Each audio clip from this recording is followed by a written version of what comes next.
The sky over Europe in 1943 was a battlefield of steel and fire.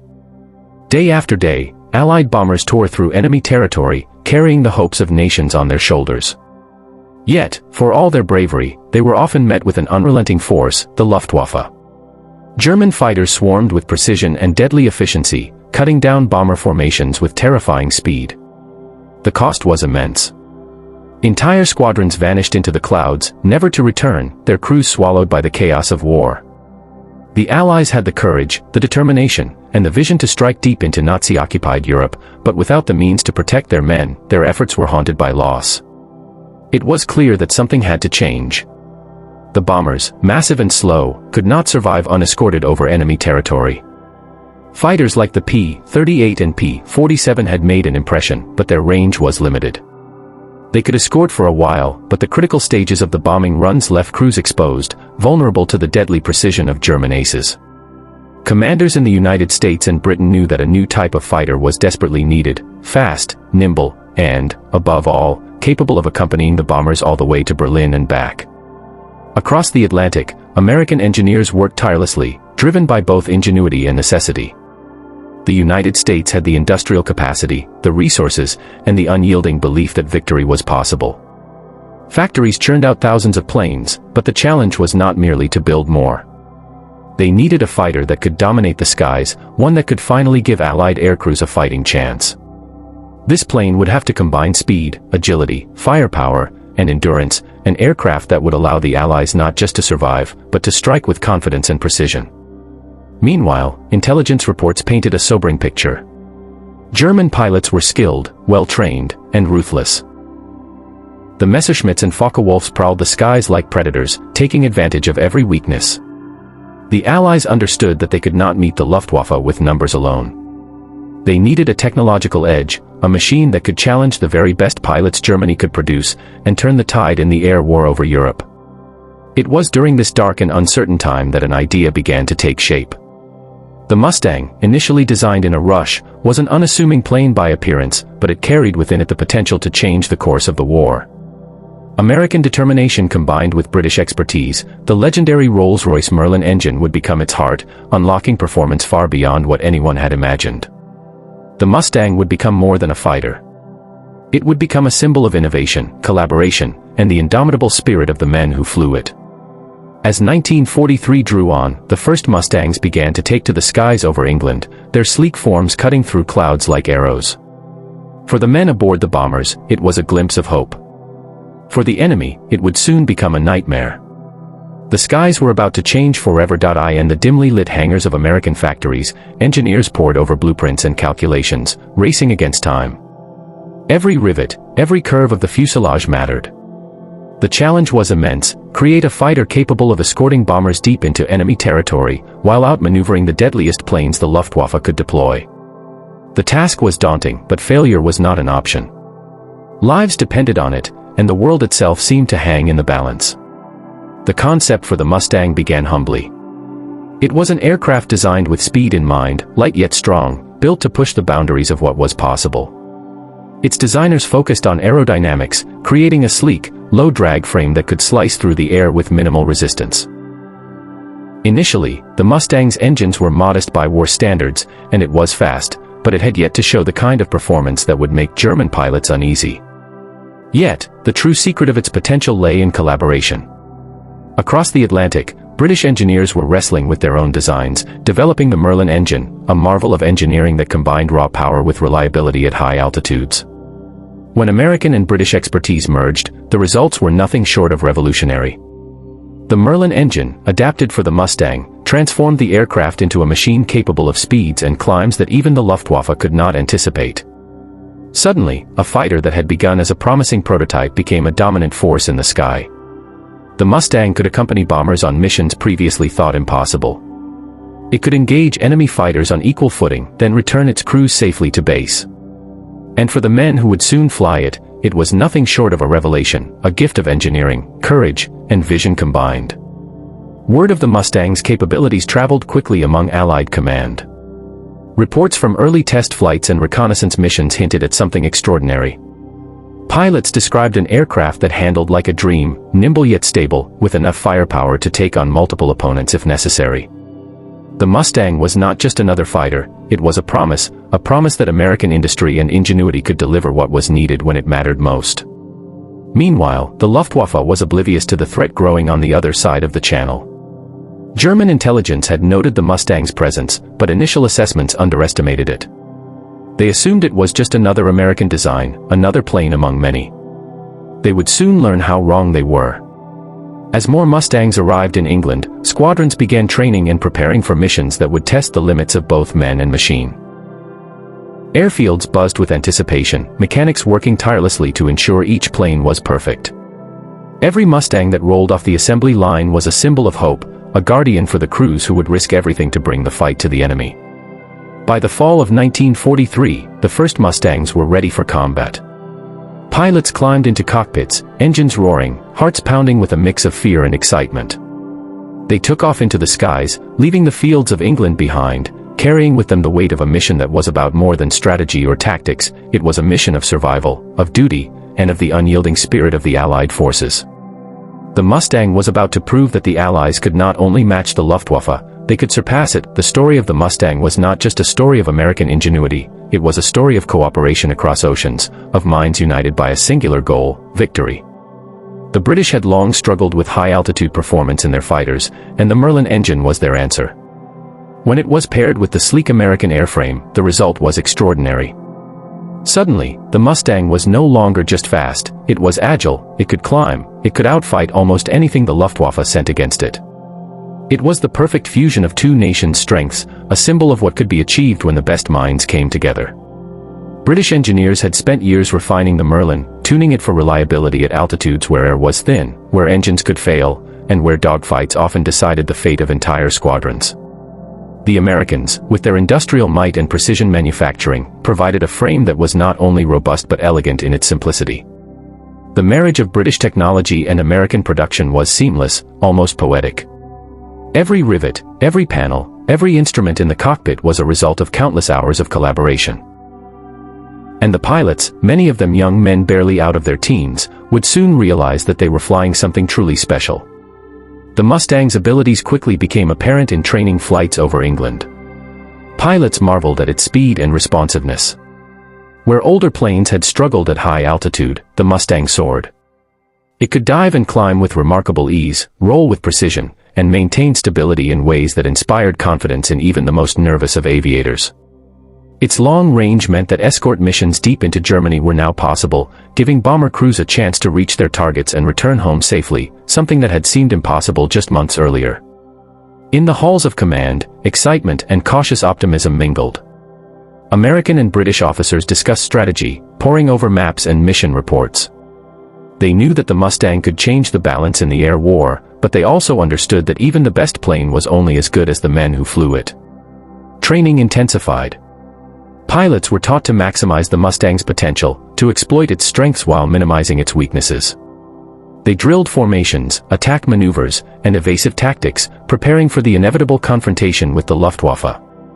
Across the channel, German pilots remained unaware of the magnitude of what was coming. They had grown accustomed to dominating the skies, confident in their superior aircraft and skill. But when the first Mustangs began escorting Allied bombers, everything changed. Luftwaffe fighters found themselves outpaced, outmaneuvered, and outgunned. The plane that had begun as an experimental design now became a nightmare for Germany. Reports filtered back to German command, Allied fighters had gained a technological edge that could not easily be countered. The Mustang's introduction marked a turning point, but its greatest achievements were yet to come. It was more than a machine, it was a statement. It demonstrated the effectiveness of collaboration, the power of innovation, and the courage to take risks in pursuit of a higher goal. Every mission flown by a Mustang was a testament to the men who built it, the engineers who perfected it, and the pilots who risked everything to bring it to life in combat. As autumn turned to winter, the Mustang continued to assert its dominance. Its presence gave hope to bomber crews who had endured devastating losses. It forced the Luftwaffe to rethink their strategies, to recognize that the Allies were capable of building something they never could. And somewhere over the skies of Europe, a German pilot would soon whisper words that would echo through history: "The Allies built something we never could." The first missions of the P-51 Mustang over Europe were unlike anything the Allied air forces had experienced before. On a crisp morning in late 1943, Mustang pilots climbed into their cockpits, engines roaring, hearts pounding. The bomber formations below waited, tense and anxious, knowing that for the first time, they would have a fighter escort capable of taking them all the way to their targets and back. The skies were quiet at first, deceptively calm, as if holding its breath for the storm to come. When the first encounters with the Luftwaffe began, the Mustang's capabilities were revealed in stark, unforgiving detail. German fighters, sleek and lethal, came like shadows out of the sun, hoping to catch the bombers unprotected. But the Mustangs were ready. Pilots reported astonishment at how their planes handled in the heat of combat. The Mustang could dive, turn, and climb faster than any German fighter it faced. Enemy aircraft that had once dominated the skies now struggled to keep up, their pilots stunned by the sudden, unrelenting precision of this new threat. The first dogfights were chaotic, brutal, and transformative. In the blur of motion, Mustang pilots engaged Messerschmitts and Focke-Wulfs with a confidence that had been impossible in previous escort missions. Where bomber crews had once feared for their lives at every stage of the mission, they now found a guardian in the Mustang. Its long range meant it could stay with the bombers all the way to Berlin, shielding them from attacks that had previously cost hundreds of planes and countless men. For the pilots, it was exhilarating and terrifying in equal measure. Every maneuver could be the difference between life and death. Reports from the field soon reached command centers in London and Washington. Aircrew spoke of a machine that seemed to anticipate their every need, a fighter that could outperform almost anything the Luftwaffe could send.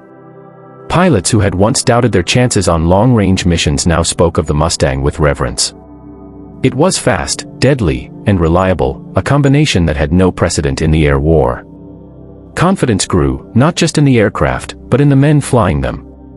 They were no longer merely participants in the struggle, they were a force to be reckoned with. The reaction from the Luftwaffe was immediate. German pilots, who had once dominated the skies with near impunity, found themselves frustrated, bewildered, and increasingly cautious. Accounts from the front lines described the fear and respect that the Mustang inspired. Enemy aces, renowned for their skill and courage, began to adjust tactics, realizing that the Allies had developed a plane unlike any other. Reports filtered back to Germany, losses were mounting, and the American fighter was at the center of the problem. The skies that had once seemed secure for the Luftwaffe were no longer theirs to command. It was during these early battles that the first whispers of admiration began to emerge, even among the enemy. Pilots who had once scorned Allied aircraft now spoke of the Mustang in terms they had reserved for legends. Fast, agile, and seemingly invincible. The plane's combination of range, speed, and firepower made it a game-changer. And for the men flying it, there was a growing realization that they were part of something historic, not just an aircraft, but a turning point in the war itself. As the months progressed, the Mustang's presence became increasingly dominant. Bomber losses declined, the morale of crews rose, and the Luftwaffe's grip on the skies weakened. Each mission reinforced the growing legend: the Mustang was a machine built not only for war, but for hope. It was proof that innovation, determination, and courage could overcome even the most formidable of enemies. And somewhere in the midst of battle, a German pilot would one day acknowledge it, uttering the words that would echo through history: "The Allies built something we never could." It was not a single dogfight or a single sortie that defined the Mustang's legend. It was the accumulation of victories, the unrelenting presence of a fighter that could dominate the skies, and the growing awareness on both sides of the conflict that something extraordinary had emerged. Reports from Luftwaffe intelligence began to change in tone. Pilots were no longer just noting losses, they were expressing astonishment. They had encountered American fighters before, but the Mustang was different. Fast, precise, and deadly, it outclassed nearly every plane Germany could field. One such report would reverberate far beyond the corridors of command. A German pilot, captured and later interviewed, admitted what many had begun to suspect: the Allies built something we never could. The words were simple, almost understated, yet they carried the weight of a truth that could not be ignored. The Mustang was not merely a plane, it was the embodiment of Allied ingenuity, a weapon born of necessity, innovation, and the courage to act decisively. It was a reminder that in war, technical mastery and human determination were inseparable. The significance of this admission cannot be overstated.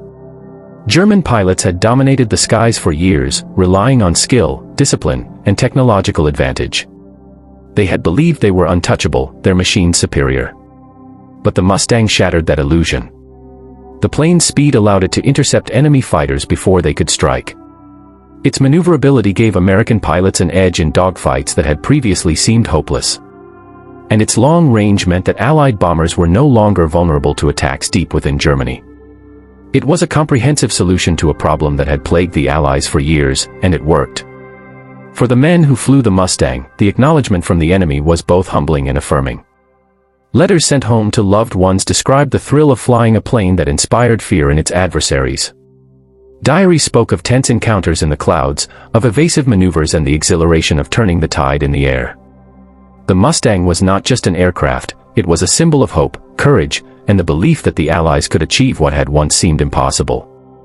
Each mission reinforced that belief, building a legacy that would endure long after the war. Allied command recognized the Mustang's transformative impact immediately. Strategies shifted, bomber formations adjusted, and morale soared. The presence of the Mustang meant that deep strikes into Germany were no longer a gamble, they were a calculated strike with protection that had previously been unimaginable. Pilots flew with renewed confidence, knowing that their escorts were unmatched. Engineers and mechanics continued to refine the plane, ensuring that it remained at the cutting edge of technology. Every mission added to its legend, every successful sortie reinforced the truth that the Mustang was more than a plane, it was a turning point. Even as the war raged on, the story of that German pilot's words spread among Allied ranks. The Allies built something we never could. It was repeated in barracks and mess halls, in letters and reports. It became a quiet mantra, a testament to what human determination, collaboration, and ingenuity could achieve when focused on a single goal. The Mustang had earned its place in history not only through victory, but through the respect it commanded from those who had once ruled the skies. And so, high above Europe, where clouds and smoke mixed in a theater of endless conflict, the Mustang continued to soar. Its pilots pushed themselves to the limit, confident in the machine beneath them, proud to be part of a force that had changed the course of the war. Somewhere, in the eyes of the enemy, that acknowledgment lingered, an admission of superiority, a recognition that the Allies had indeed built something the world had never seen before, and that in doing so, they had altered the skies forever. The men who flew the P-51 Mustang were ordinary in many ways, yet extraordinary in the moments that mattered most. Young, often barely out of their teens, they climbed into the cockpit with the weight of the world on their shoulders. Each mission carried the same peril, flak from the ground, enemy fighters in the sky, and the ever-present possibility of never returning home. Yet in the Mustang, they found something that matched their courage, a machine that could protect them, elevate them, and give them a fighting chance against the formidable Luftwaffe. Letters home reveal the minds and hearts of these pilots. Some wrote of fear, the way it clenched their chests as they left the safety of England and entered hostile skies. Others spoke of exhilaration, the rush of controlling a plane that responded as if it were an extension of their own body. The Mustang was more than metal and fuel, it was a companion, a protector, a partner in survival. Pilots came to trust it implicitly, relying on its speed and maneuverability to carry them through encounters that might have seemed hopeless in older aircraft. Training was rigorous, often brutal, and always necessary. Pilots drilled endlessly, learning the Mustang's strengths and weaknesses, practicing maneuvers that could mean the difference between life and death. They studied enemy tactics, memorized formations, and prepared to respond in split seconds. It was discipline married to daring, preparation married to instinct. And when the moment came, the Mustang allowed them to turn theory into action. In the heat of battle, these young men became masters of the skies, their skill amplified by the plane beneath them. The camaraderie among Mustang pilots was fierce and protective. They shared stories, strategies, and encouragement. They celebrated victories quietly, mourning losses openly. Each man knew the stakes, not just for himself, but for his squadron, his bomber crews, and the war effort itself. In many ways, the Mustang became a symbol of their courage, a tangible representation of their ability to face an enemy that had once seemed invincible. Every flight was a test of nerve, skill, and resolve, and the men rose to that challenge again and again. Veterans' accounts paint a vivid picture of life in the skies. One pilot recalled diving from 20,000 feet, pursuing a Messerschmitt that had threatened his bombers, feeling the plane respond with unerring precision.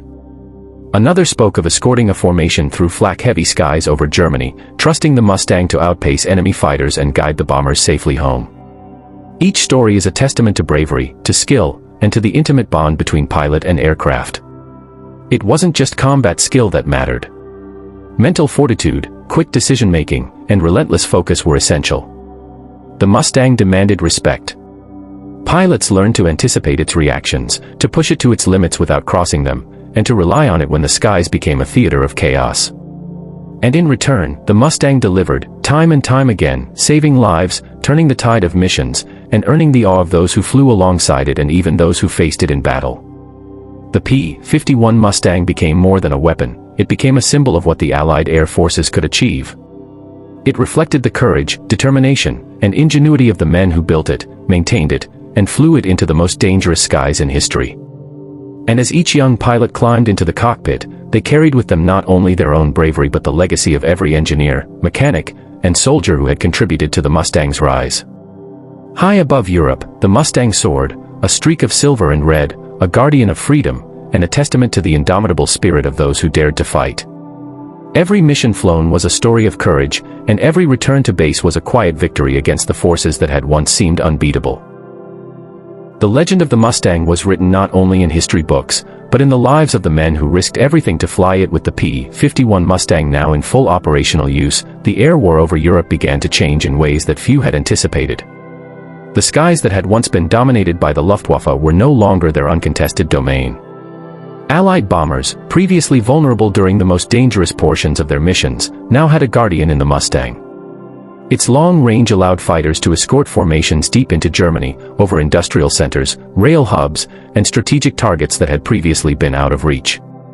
What had once been a perilous gamble became a calculated strike, executed with precision and confidence. The impact was immediate and undeniable. German air defenses, which had relied on their ability to pick off unescorted bombers, found themselves facing a new reality. Messerschmitts and Focke-Wulfs could no longer swoop in at will. The Mustang's speed and agility forced German pilots into defensive maneuvers, breaking up attacks and saving countless Allied lives.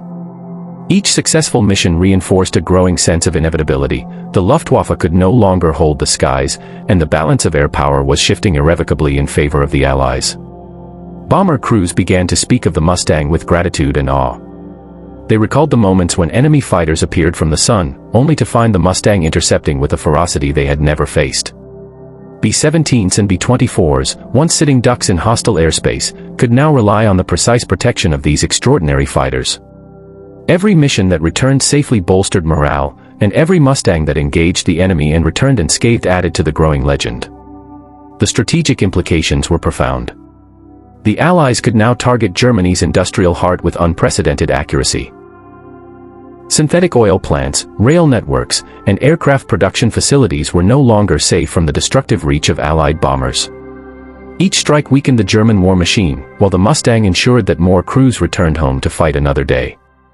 Historians would later note that the introduction of the P-51 was one of the single most important factors in undermining the Luftwaffe's capacity to defend its homeland, a decisive edge that changed the trajectory of the European theater. German pilots and commanders felt the sting of this new reality acutely. Reports from the front lines described frustration and fear.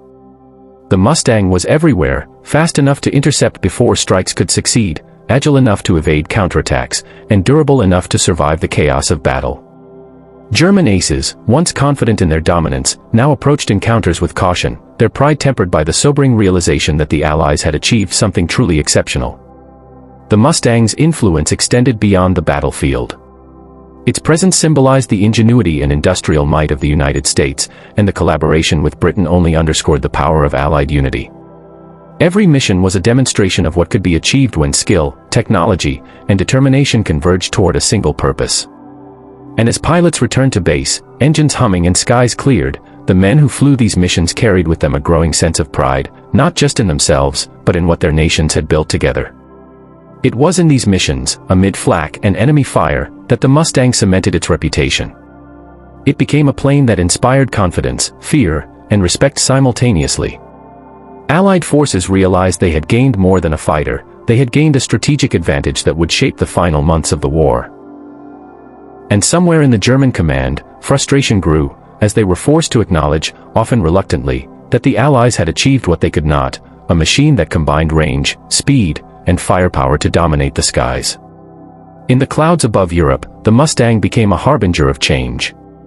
It turned the tide, saved countless lives, and allowed the Allies to press the fight deeper into enemy territory than ever before. Its legacy was written not only in the victories it enabled, but in the growing understanding among friend and foe alike that the war in the air had been irrevocably transformed. The perspective from the other side of the conflict tells a story of awe, frustration, and grudging respect. German pilots, once confident in their dominance of the skies, now faced a plane that challenged everything they knew. The P-51 Mustang was unlike any enemy fighter they had encountered. It was faster, more agile, and carried firepower that could devastate formations. For Luftwaffe veterans, the Mustang was a revelation, a machine that forced them to rethink tactics and confront the harsh reality that the Allies had achieved something exceptional. Accounts from German aces described the early encounters with a mix of disbelief and admiration. They spoke of a fighter that seemed almost alive, anticipating moves and countering attacks with precision that rivaled their own skill. Pilots who had prided themselves on their aerial mastery now found themselves outmaneuvered, their confidence shaken. Even the most experienced Luftwaffe officers began to issue warnings. The Mustang was not just another plane, it was a force that demanded respect. For a military culture steeped in pride and technical excellence, the admission of inferiority was difficult, but it was undeniable. In combat reports, the Mustang is often described in terms that convey both fear and fascination. German pilots noted its ability to dive and climb with remarkable speed, its maneuverability in dogfights, and its capacity to maintain range over long distances. It was relentless in pursuit, yet forgiving in skilled hands. Some pilots even admitted, in rare moments of reflection, that they could not match it without significant risk. The Mustang had changed the dynamic of air combat, tipping the scales in favor of the Allies and forcing Germany to confront a challenge that was both technological and psychological. The impact on German strategy was immediate. Mission planners had to adjust routes, formations, and tactics, often at great cost. Luftwaffe commanders were forced to send more aircraft to intercept Allied missions, only to find their efforts thwarted by the Mustang's speed and coordination. The morale of German pilots, once a source of strength, began to waver. They faced an enemy that was not just brave, but equipped with a tool that embodied the full force of Allied innovation. The Mustang was not just a threat, it was a symbol of capability that Germany had struggled to replicate. For many Luftwaffe veterans, the Mustang became a benchmark, the standard against which all other fighters were judged. It earned a reputation not only for performance but for the way it embodied the spirit and determination of its makers. German pilots, in letters and diaries, expressed a grudging admiration for the aircraft and the skill of those who flew it. They recognized that the Mustang was more than metal and fuel, it represented the ingenuity, collaboration, and relentless drive of the Allied forces. To face it was to confront the reality of a war in which the Allies had achieved something they could not. Even in defeat, the Mustang commanded respect. It became a psychological weapon as much as a physical one. German pilots approached engagements with caution, aware that underestimating it could be fatal. The plane's presence altered the Luftwaffe's approach to air combat, forcing them to adapt in ways that consumed resources and time. In the eyes of the enemy, the Mustang was a marvel of engineering and a testament to the determination of the men who had created it. High above the battlefields, the Mustang continued its relentless patrol. For the Allied pilots, it was a trusted companion, a machine that amplified their courage and skill. For German pilots, it was a mirror, reflecting their own limits and the extraordinary achievements of their adversaries. And in that reflection, the words of one German pilot echoed, "The Allies built something we never could." It was acknowledgment, admiration, and fear, all in a single, profound admission. As the Mustang soared over Europe, it became more than a machine of war, it became a symbol of liberation and hope. Its presence in the skies represented the combined strength, determination, and ingenuity of the Allied nations. Every mission flown by the Mustang brought the promise of freedom closer, striking at the heart of the forces that had occupied countries and oppressed millions. Its pilots were not just fighting for victory, they were carrying the weight of the world's hopes on their wings. The Mustang enabled bombers to reach targets that had previously been out of reach, crippling German infrastructure and limiting the enemy's ability to wage war. Factories producing weapons, aircraft, and fuel were disrupted, railways and supply lines destroyed.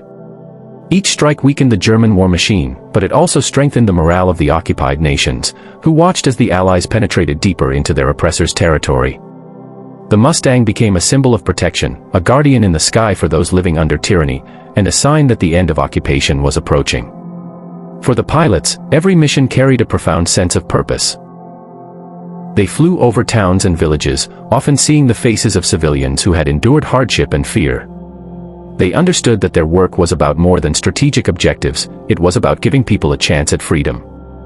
The Mustang's speed and endurance allowed it to provide continuous cover, ensuring that Allied bombers could strike with precision and return home safely. Each successful mission was a step toward liberation, and each successful return a reminder of what courage and determination could accomplish. The plane's symbolism extended beyond its combat role. It represented the ingenuity and cooperation between the United States and Britain, a tangible outcome of shared knowledge and effort. Engineers, mechanics, and pilots from both nations contributed to its success, and the Mustang became a testament to what could be achieved when nations worked together toward a common goal. It was a symbol not only of technological achievement but of unity and collaboration in the face of adversity. Civilians and soldiers alike began to recognize the Mustang as a harbinger of change. Its silver fuselage glinting in the sun became a familiar and reassuring sight. To those living under occupation, the Mustang represented hope, the promise that the Allies were capable, determined, and relentless. To the pilots who flew it, it represented trust, reliability, and the culmination of their training, skill, and courage. And to the enemy, it remained a source of fear and respect, a reminder that the Allies had achieved something Germany could not. As Allied forces pressed forward, the Mustang continued to demonstrate its versatility and dominance. Its ability to perform escort missions, reconnaissance, and ground attack operations made it indispensable. Each mission further cemented its reputation, contributing not only to military success but to the broader narrative of liberation across Europe. It embodied the courage of the men who flew it, the vision of the engineers who built it, and the unity of the nations that supported it. Ultimately, the Mustang became more than a tool of war, it became a beacon of freedom. Its presence in the skies signaled that oppression could be challenged, that innovation and courage could prevail, and that collaboration between nations could achieve extraordinary results. For those who witnessed its power and those who flew it into the teeth of enemy defenses, the Mustang symbolized the unyielding spirit of the Allies, a flying testament to bravery, ingenuity, and hope. High above the battlefields of Europe, the Mustang continued to patrol, protect, and inspire. Its engines roared as a reminder that liberty had wings, and its legacy would endure as a symbol of what could be accomplished when courage met determination, and when nations stood together in the pursuit of justice and freedom. As the war drew closer to its conclusion, the P-51 Mustang had firmly cemented its place in history. It was no longer just an aircraft, it had become a legend, a symbol of bravery, ingenuity, and determination. Pilots who had flown it carried memories of impossible missions, of dogfights in the clouds, and of the lives they protected through the sheer combination of skill and machine.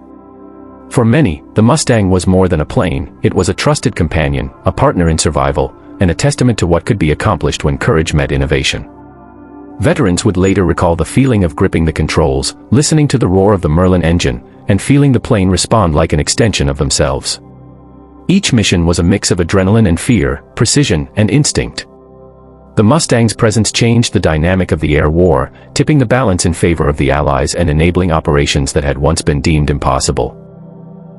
Deep into Germany, over cities and factories, the Mustang escorted bombers, struck enemy positions, and challenged the Luftwaffe's dominance in ways that reshaped the course of the conflict.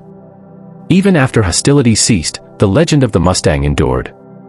It became a symbol of what could be achieved through determination, collaboration, and vision. Engineers, mechanics, and pilots from both sides of the Atlantic had combined their talents to create a machine that was more than metal. It was a statement of human ingenuity, a force that demanded respect even from the enemy. German pilots had admitted it, and history would confirm it: the Allies built something we never could. The Mustang's legacy lives on not only in museums or history books but in the stories of those who flew it and the generations inspired by its triumphs. It reminds us of the courage required to face impossible odds, the innovation needed to overcome challenges, and the cooperation that can turn vision into reality. In the skies of Europe, the Mustang was more than a fighter, it was a guardian, a symbol of freedom, and a testament to human resilience. As we reflect on these stories today, it's important to remember that history is shaped not just by machines, but by the people who dare to use them in the pursuit of justice and liberty. The P-51 Mustang stands as a shining example of that truth. Its roar echoed across battlefields, lifted the spirits of those fighting for freedom, and left a mark that will never be forgotten. So, As we look back at the bravery, the ingenuity, and the determination of those who built and flew the Mustang, we honor not only a legendary aircraft but the men and women whose courage changed the course of history. And as we continue to share these stories, remember the lessons they offer: innovation, collaboration, and bravery can achieve the extraordinary, even against the most formidable odds. If you enjoyed this journey into history, don't forget to like the video, share it with friends, and subscribe to the channel for more incredible stories from the past. The skies may have changed in 1943, but the lessons of courage, innovation, and resilience remain as powerful as ever.